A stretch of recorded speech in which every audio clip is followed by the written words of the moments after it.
আমি আর আমার একটা স্কুল টাইমের বান্ধবী দুজনে মিলে বেরিয়ে পড়েছিলাম নিউ টাউনের উদ্দেশ্যে। ও আমাকে অনেকদিন ধরে বলেছিল যে এয়ারক্রাফট মিউজিয়ামে নিয়ে যেতে। তো আমি বললাম ঠিক আছে নিয়ে যাবো। তো একদিন রীতিমতো সময় তো আমাকে ফোন করতে আমি হঠাৎই দুজনে মিলে বেরিয়ে গেছিলাম।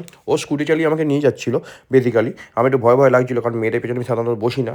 আর সেদিন আমি বাইক বের করি না, ও আমার বাড়ির সামনে থেকেই তুলে নিয়ে চলে গেলো নিউ টাউনের উদ্দেশ্যে। এবার যা বাইক চালাচ্ছিল, সরি যা স্কুটি চালাচ্ছিল দেখে তো আমি অবাক, মানে হেভি স্কুটি চালায় এবং খুব ফাস্ট রাইড করছিল।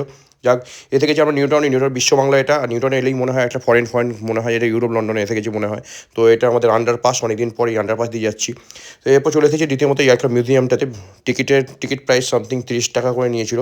বেশ বড় একটা এয়ারক্রাফট রাখা ছিল। এটা সম্ভবত কার্গিল যুদ্ধে ইউজ হয়েছিল 1999-98 সালে সামথিং হয়েছিল তখন। আর এই এয়ারক্রাফটটার এজ মনে হয় 40 to 42 ইয়ার্স মনে হয়ে গেছে। যাই হোক, তো এত বড় দেখে তো আমি, এত বড় এয়ারক্রাফট দেখে তো আমি অবাক, মানে এরকম ধারণা আমার ছিল না এত বড়। আর এই ভেতরে আমরা ঢুকেছিলাম, কিন্তু ভেতরে যেহেতু ভিডিওগ্রাফি নিষিদ্ধ, সেই জন্য ভিডিও করতে পারিনি দেশের স্বার্থে।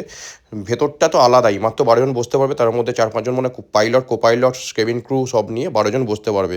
ভেতরে সব বড় বড় বোমা রাখা ছিল, তারপর অনেক কিছু জিপিএস ট্র্যাকিং ফ্যাকিং অনেক কিছু রাখা ছিল দেখছিলাম। তো এরপর খিদে পেতে চলে গেছিলাম নিউ টাউনে অ্যাক্সিস মলের উল্টো দিকে, যেখানে খুব ফাস্টফুড সেন্টার আছে, হেভি জায়গাটা। তো আমরা নিয়ে নিয়েছিলাম chicken Afghani juicy roll, sorry wrap. এত সুন্দর খেতে না, জুসি, আর আমার আলাদাই লাগে র্যাপটা এখানকার। তো যে গেলেই র্যাপ খাই, তো র্যাপটাকে মন প্রাণ ভরে গেল, তারপর বাড়ি চলে এলাম, ব্যাস।